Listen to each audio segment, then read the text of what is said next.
Al-hub atau cinta merupakan ungkapan yang menggambarkan tentang kecenderungan ini, kecenderungan hati kepada sesuatu yang menyenangkan. Apabila kecenderungan ini semakin menguat dalam hati kita, maka disebut aiskun atau kerinduan. Gejalanya terlihat melampaui batas, sehingga orang yang bersangkutan dapat menjadi budak kekasih yang dicintainya dan membuatnya rela mengorbankan semua harta benda demi untuk kekasih yang dicintainya. Masyarul ikhwan rahimakumullah. Tahukah betapa besarnya cintanya Zulaikha kepada Nabi Yusuf alaihissalam sehingga membuatnya rela mengorbankan semua harta yang dimilikinya. Begitu pula dengan kecantikannya yang memudar karena memikirkannya. Padahal ia memiliki kalung dan permata yang banyak sama dengan sepenuh muatan 70 ekor onta.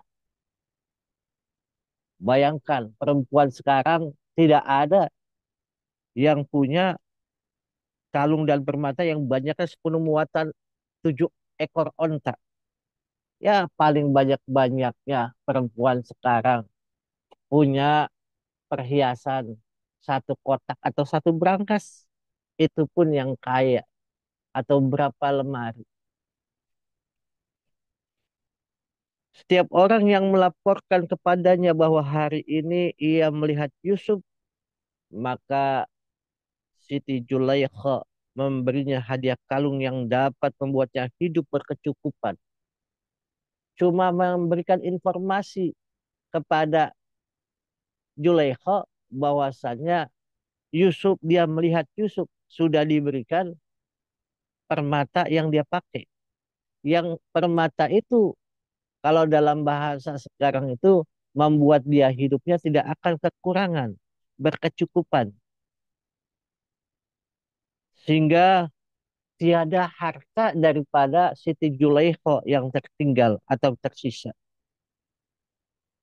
Dia menamatkan segala sesuatu dengan nama Yusuf dan lupa kepada segalanya selain Yusuf. Ini terjadi sekarang kepada guru kita, Wakil Talqin Syekh Mursyid, Kiai Haji Imam Sution. Dia lupa dengan apa-apa. Tapi kalau dibicarakan tentang Abah Aus, itu akan nyambung. Karena hatinya tersalur dengan apa yang ada dalam ingatan kolbunya. Dan ingatan itu menjadikan hub yang luar biasa dalam diri. Karena dia benar-benar mabuk kepayang kepada sosok atau kepada makhluk yang memang selalu diingat. Apabila ia layangkan pandangannya ke langit di malam hari, bintang-bintang yang bertaburan padanya terlihat olehnya seakan-akan mengukir nama Yusuf. Kalau bahasanya sekarang, dikala kita sedang kasmaran, bucin, melihat apapun yang terlihat, yang kita cintai saja, tidak melihat apa-apa. Kadang-kadang teringat, pasti yang diingat adalah yang dicintainya. Dalam riwayat diceritakan bahwasannya setelah Siti Zulaikha dan beriman kepada Nabi Yusuf alaihissalam dan Nabi Yusuf alaihissalam menikahinya yang pada waktu itu bentuk rupa wajah daripada Siti Zulaikha itu bukan menjadi wanita yang cantik tapi sudah menjadi tua renta. Kalau bahasa sekarang itu sudah tidak membuat gairah lagi. Tapi dengan izin Allah, Nabi Yusuf alaihissalam berdoa, maka Allah kembalikan kecantikan dan kemolekan tubuh daripada Siti Zulaikha. Tetapi setelah beliau dijadikan oleh Allah dengan kecantikan yang rupawan dan sudah menikah kepada Nabi Yusuf alaihissalam, sikapnya berubah menjadi suka menyendiri, menekuni ibadah, mencurahkan semua waktunya hanya untuk menyembah Allah. Apabila Yusuf mengajaknya keperaduan di siang hari, ia menangguh-nangguhkan sampai malam hari. Dan apabila Nabi Yusuf mengajaknya di malam hari, ia menangguh-nangguhkan sampai siang hari. Maka Siti Julaiha mengatakan, wahai Yusuf, sesungguhnya dahulu aku mencintaimu tiada lain karena belum mengenal Allah Subhanahu wa ta'ala. Ini bahasa yang luar biasa. Wahai Yusuf, sesungguhnya dahulu aku mencintaimu tiada lain karena belum mengenal Allah Subhanahu wa ta'ala. Namun setelah aku mengenalnya, ternyata hatiku tidak menyisakan tempat untuk mencintai selain dia. Dan aku tidak mau menggantikannya dengan yang lain. Sehingga pada akhirnya Nabi Yusuf alaihissalam berkata kepadanya, sesungguhnya Allah Subhanahu wa ta'ala telah memerintahkan kepadaku untuk menikahimu dan memberitahukan kepadaku bahwa dia akan mengeluarkan darimu dua orang anak yang kelak akan menjadi dua orang nabi. Siti Julaiha menjawab, adapun jika Allah telah memerintahkan demikian kepadamu dan menjadikan diriku sebagai perantara untuk merealisasikannya, berarti mengikuti sama dengan menaati perintah Allah. Maka sejak saat itu Siti Julaiha merasa tenang dan tentram hidup bersama dengan Nabi Yusuf alaihissalam. Dalam sebuah hikayat, ada yang mengatakan hikayat ini dari waktu bertemu dengan duta besar dari Azerbaijan. Mengatakan cerita ini adalah masyhur di negaranya. Bahwa ketika ditanyakan kepada Majnun Laila, siapakah namamu? Maka Majnun ini menjawab Laila. Dan di hari yang lain ketika ditanyakan kepadanya, bukankah Laila telah mati? Ia menjawab, sesungguhnya Laila berada di dalam hatiku, ia belum mati. Dan aku adalah Laila. Di suatu hari ia melalui rumah Laila, lalu melayangkan pandangan ke langit, maka dikatakan kepadanya, hai Majnun, jangan kamu memandang langit, tetapi pandanglah tembok rumah Laila. Barangkali kamu dapat melihatnya. Ia menjawab, aku cukup memandang salah satu bintang yang bayangannya menaungi rumah Laila.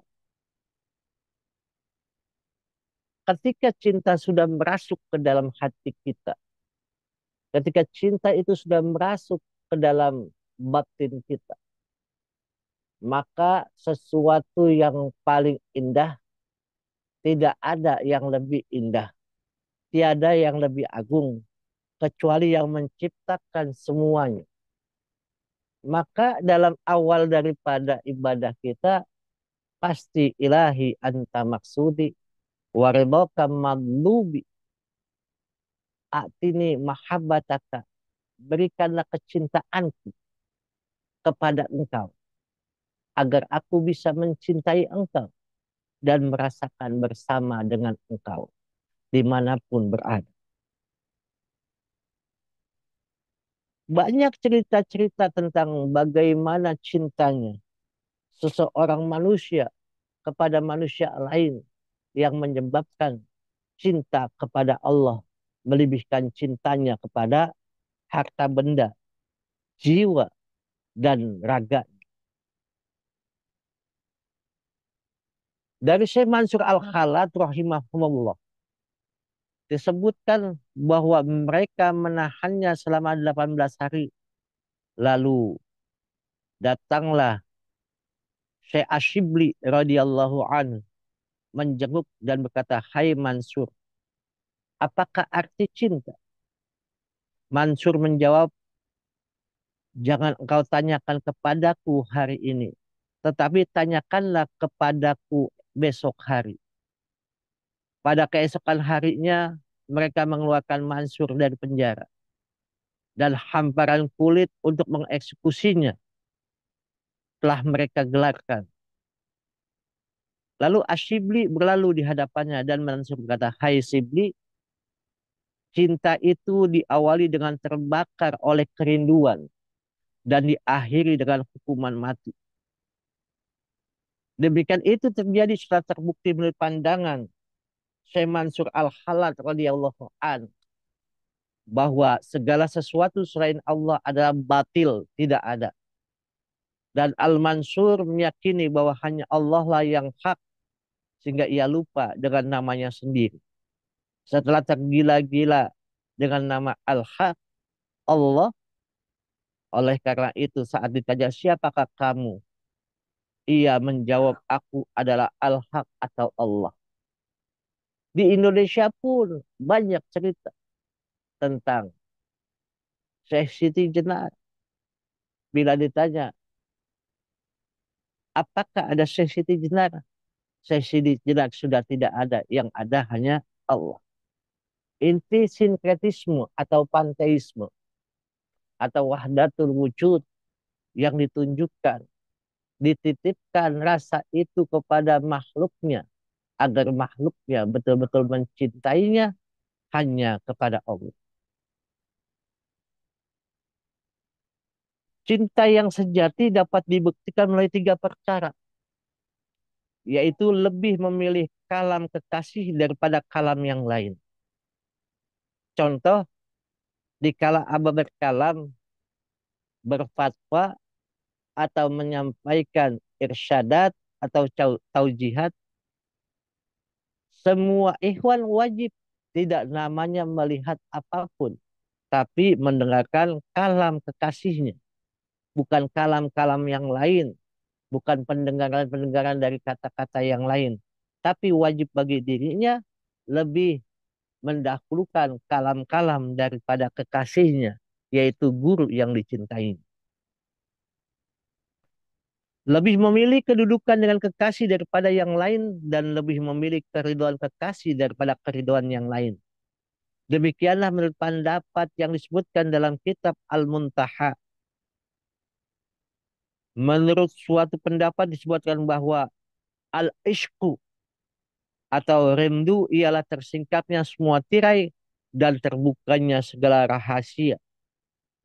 Adapun al-wajdu atau mabuk kepayang ialah ketidakmampuan jiwa untuk menanggung beratnya beban kerinduan saat merasakan manisnya berzikir. Sehingga andai kata saat itu salah satu anggota tubuh orang yang bersangkutan dipotong, ia tidak merasakan kesakitan sama sekali. Sama seperti yang dilakukan oleh Sayyidina Ali karramallahu wajhah. Dikala terpanah, apa yang dilakukannya? Tolong kau cabut panah itu dikala aku sedang beribadah kepada Allah, dikala aku sedang menyembah Allah dalam keadaan sholat. Maka Sayyidina Ali karramallahu wajhah memisahkan itu semua. Dikala dia beribadah kepada Allah, totalitas ibadahnya hanya kepada Allah. Dan tidak akan melihat manusia dimanapun. Maka sesuatu kesakitan, suatu beban hidup tidak ada dalam keadaan sholat. Maka Abah berkata, khusyuk adalah di luar sholat. Kalau di dalam sholat tidak ada khusyuk. Karena apa? Guru kita mengajarkan. Sebelum sholat kita sudah ada air wudhu. Gunanya apa? Sudah siap-siap melakukan sholat. Maka sebelum sholat kita sudah ada khusyuk dalam sholat. Karena apa? Kita sudah menyiapkan sebelum kita melaksanakan perjalanan. Contohnya, dikala kita akan pergi ke tempat kampung halaman kita, pasti kita persiapkan barang-barang oleh-oleh yang kita bawa ke kampung halaman kita. Maka di situ tidak ada keraguan-raguan dalam diri kita untuk sampai ke kampung halaman kita. Kita sudah membawa oleh-oleh yang banyak. Yang untuk diberikan kepada orang-orang yang kita senangi. Saudara-saudara kita yang ada di kampung kita. Itu pengertian khusyuk. Sesuatu itu dilakukan sebelum melaksanakan kegiatannya. Agar khusyuk dalam sholat itu sudah ada di kala kita melaksanakannya khusyuk di luar sholat. Dalam sebuah hikayat disebutkan bahwa ketika seorang laki-laki sedang mandi di Sungai Efrat, yang nanti Sungai Efrat itu akan mengering, Sungai Efrat itu akan mengeluarkan emas-emasnya, maka di situ akan terjadi akhir zaman. Ia mendengar seseorang membacakan firman-Nya, "Wamtasaju al-yauma ayyuhal mujrimun."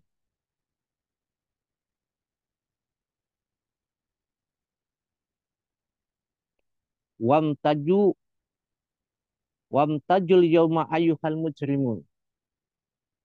Dan dikatakan kepada orang kafir, berpisahlah kamu dan orang-orang mukmin pada hari ini. Hai orang-orang yang berbuat jahat. Ini Allah sampaikan dalam surat Yasin, surat ke-56 ayat ke-59. Mendadak tubuhnya bergetar, terus-menerus mengalami kram sehingga tenggelam di dalam sungai. Karena ada perkataan berpisahlah kamu dari orang-orang mukmin pada hari ini. Hai orang-orang yang berbuat jahat.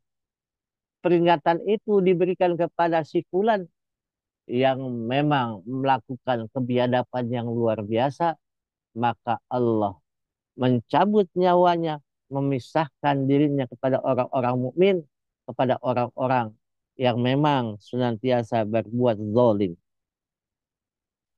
Diriwayatkan dari Muhammad ibnu Abdullah al-Baghdadi yang telah menceritakan bahwa di Basrah ia melihat seorang pemuda berada di puncak bangunan yang sangat tinggi. Pemuda itu menghadapkan dirinya kepada orang banyak lalu berseru, barang siapa yang mati karena kerinduan, hendaklah ia mati seperti itu. Tiada baiknya kerinduan tanpa kematian. Kemudian pemuda itu menjatuhkan dirinya dari atas bangunan itu. Sesudah itu tubuhnya diusung dalam keadaan tidak bernyawa. Memang kerinduan itu membuat kita makin merasa bahwasannya sesuatu yang bersifat materi akan bisa mengalahkan yang sesuatu yang materi itu akan bisa dikalahkan oleh sesuatu yang imateri, yaitu dikala keinginan hamba untuk ingin bersua bertemu dengan kekasihnya, bertemu apa yang diinginkannya, maka semua itu bisa terjadi. Oleh karena itu, bila kita selaku ikhwan wal akhwat tariqah qadiriyah Naqsyabandiyah Mahal Surya Sinarasa, bila kita ingin bersuluk dengan benar, bersuluk dengan baik, ikuti langkah-langkah yang telah dilakukan oleh guru kita semaksimal mungkin. Kalau belum mampu, tapi kita berusaha untuk mengikuti apapun yang disampaikan oleh beliau. Maka Syekh Junaid Al-Baghdadi rahimahullah telah mengatakan bahwa tasawuf adalah menghindari ujian dan cobaan. Jadi kita bagaimana dikala diuji, dikala dicoba, kita mampu melewati garis-garis tersebut. Demikian mohon maaf. Wallahul muwafiq ila aqwamit thoriq. Wallahul muwafiq ila aqwamit thoriq. Wassalamualaikum warahmatullahi wabarakatuh. Waalaikumsalam.